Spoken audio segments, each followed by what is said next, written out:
In all my years of doing this, I don't think, and covering multiple different cases, I've never seen anything like this. In the past 18 hours, this Nancy Guthrie case has taken all of us down the road, delving into nothing short of the Twilight Zone. And if you're as old as me, you know exactly what that means. If you happen to be too young and you have no clue what I'm talking about, A, that really depresses me.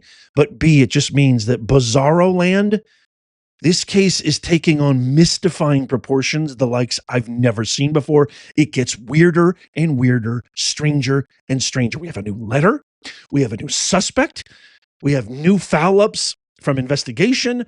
We have claims. We've got so much to cover. Let's back up. Late last night, this is where it all began. So as I was drifting off to sleep late last night, Arizona time, this is probably 11, maybe close to midnight, the Pima County Sheriff's Office released this saying earlier today, Pima County Sheriff's Department deputies detained a subject during a traffic stop south of Tucson. The subject is currently being questioned in connection to the Nancy Guthrie investigation. Additional information will be released as it becomes available. Now, this is all coming off the heels of all of that footage that came out, the videos, the new Nest videos, and new Nest photos that the FBI under Director Kash Patel's guidance released. And if you missed the video that I did yesterday, I promise you're not going to want to miss this, and I will mention it in just a second because the video yesterday is the internet and artificial intelligence, I think, coming to the rescue and really identifying what's going on. But I'll talk about that in a second. So they pulled this individual over, and then we get this frantic video from the mother-in-law who literally does the most strangest, out of left field, weirdo, bizarro thing, does a live interview with CNN in the middle of the night. And this is what she said. Oh, no, they came out telling us that they had somebody gave a tip that the lady was in my house. I don't know her name. ¿Cómo se llama? Nancy Guthrie? That we don't know. We don't know her. I don't know who she is. I don't know anything about her. They only said that they gave a tip that she was in my house, and I told them, you can go in and search my house. There's nobody there. I have nothing to hide. There's nobody in my house, and I don't know what's going on. I mean, do you have any family members that might know? No, they're investigating my son-in-law. He's not have nothing to do with that either. I don't know else. What's his name? It's Carlos Palazuelo. They have nothing to do with it either. I don't know what else to say. Yeah. They're just invading my property. I told them they're going in and out my house, taking a lot of pictures and everything. I mean, like I told them, we're not hiding anything. I give you permission. You can go and search. There's nothing in my house. You won't find anything because we don't have nothing to hide. Is this your son-in-law's vehicle? The one that was on the side of the, that's my daughter's vehicle. So what is your son's name? My daughter. Your daughter? Yeah, that's So do you live in? It's her husband. So it's your son-in-law. Yeah, who my they son. took away. Yeah. And Carlos and his last name? Palazuelos. Yeah, he has nothing to do with that either. Did he ever say anything about Nancy Guthrie? Nothing. We never. Like I told the FBI, the investigator, if I knew anything about her, I said I saw her on Facebook, but I didn't read what was going on with her because I don't know her and I don't have the right to. I mean, if I don't know anybody, I won't read the story. I just go over, keep on going on the phone because I don't know her. So how did this all happen? I don't know. Somebody. Were you home when this thing? No, I was coming from Tucson when they had my son outside the house. They broke in my house without a warrant or nothing. They broke my door. They went inside my house. My son was playing on Nintendo. He had his headphones on. They got him and put him in handcuffed and took him outside. And then they asked him what's going on. They didn't say anything. Do you have a search warrant? They said they didn't have any search warrant by then. And they still ask him, do you still have a search warrant? And they don't give me an answer. Does your son-in-law ever go to Tucson? He works in Tucson. What does he do? He's a delivery guy. He does FedEx or something like that. Okay. That's what he works on. And so you're not allowed to go home right now? No, they wanted us in. They kept on going in and out of my house, taking pictures. And I don't know why. I mean, your son was the one that was detained. Yeah, he was detained for. They showed me a video to see if it was him. To see if he. Son-in-law. Yeah, he's my son-in-law. Okay. If I recognized the thing he was wearing. He doesn't have any of that. He doesn't have anything that comes on the video. Was it surveillance footage? From the house, I think. They showed me that. So that was the mother-in-law of the individual who was detained by the FBI, whose name is Carlos Palazuelos. I'm probably mispronouncing that. I apologize. This guy is a local delivery driver in the Tucson area. And so the internet, and myself included, and all independent media journalists, and even national networks, we ransacked. Who is this guy? Where is he from? What's he look like? We got pictures. We compared ski masks, no ski masks. We did all this because this was the biggest breakthrough. We thought that, a lot of FBI experts and law enforcement experts are saying, this is it. We got the guy. This should be solved by the morning. This was late last night.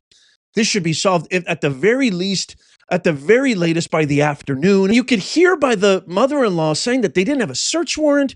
And they said that Nancy Guthrie is in there. We demand. And she's like, no, there's nobody in here. We don't have anything to hide. You can come on in here. And I'm going to show you who Carlos Palazuelos is and what this guy really entails. But again, this is utterly perplexing. And you know what else is very, very perplexing and confusing? That's Medicare, which is why I have partnered with Chapter.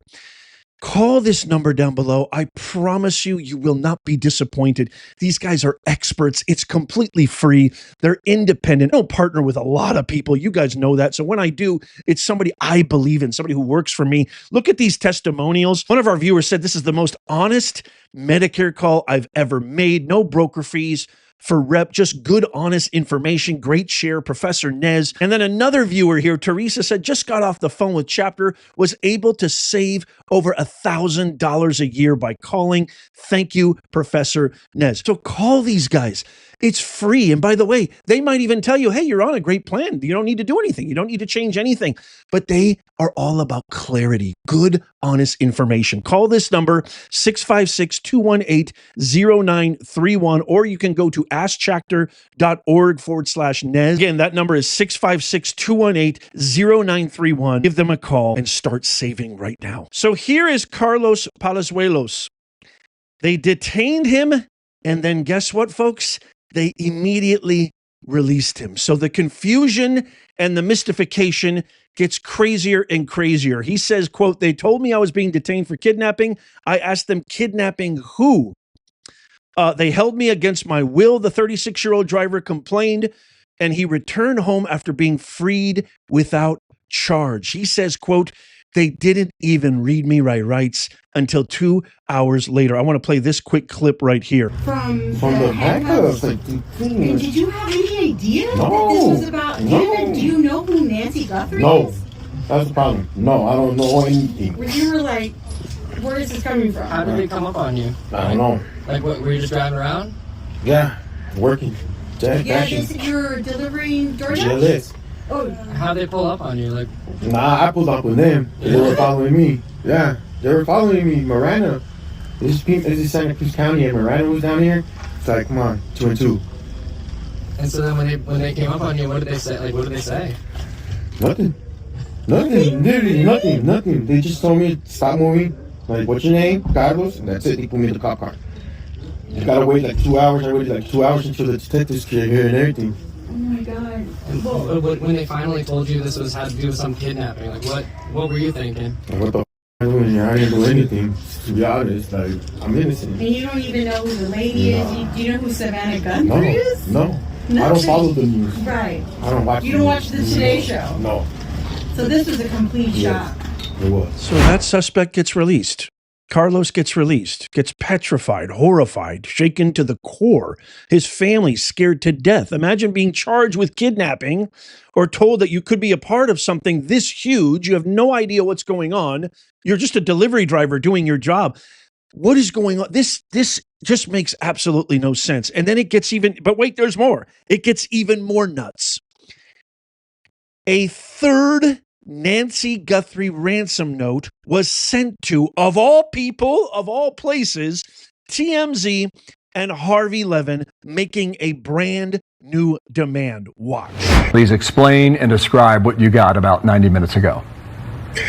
So an hour and a half ago, we got kind of a bizarre letter, an email from somebody who says they know who the kidnapper is and that they have tried reaching Savannah's sister Annie and Savannah's brother to no avail. And they said they want 1 Bitcoin sent to a Bitcoin address that we have confirmed is active. It's a real Bitcoin address. As they put it, time is more than relevant.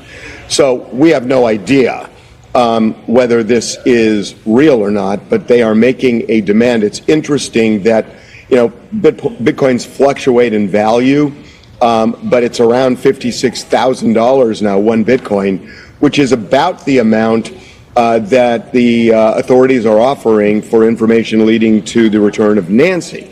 So I don't know if that aligns, but whoever sent this, and they actually give a name and an email address, but whoever sent this is asking for around that amount via Bitcoin for information that they say leads directly to the person.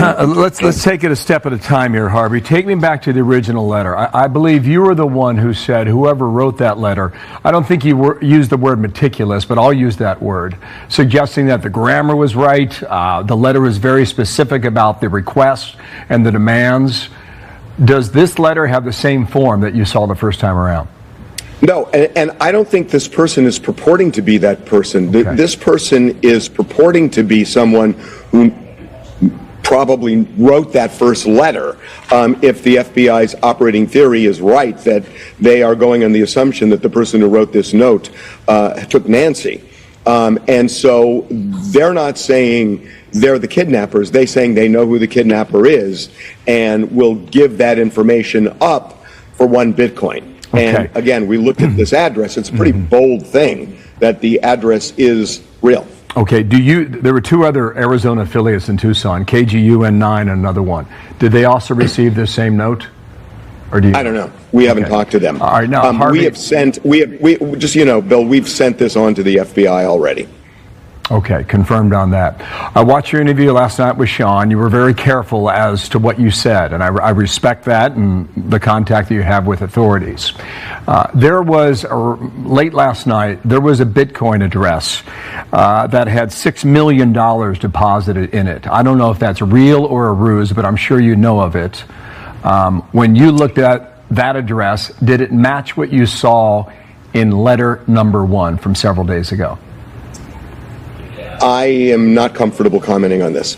I'm not comfortable talking about this. Why on earth Harvey Levin and TMZ? This is literally the National Enquirer a la television. It's like a television version of the National Enquirer. If you're too young, you don't know what the National Enquirer is. Basically smut. It's tabloid drama, nonsense, fantasy, made up crap. Okay, it's the epitome. Maybe fake news before it was fake news. I just don't understand why this guy's involved. I don't understand why this guy got 2 ransom letters. A lot of experts have now said that the ransom letter is completely moot. It's not even legitimate.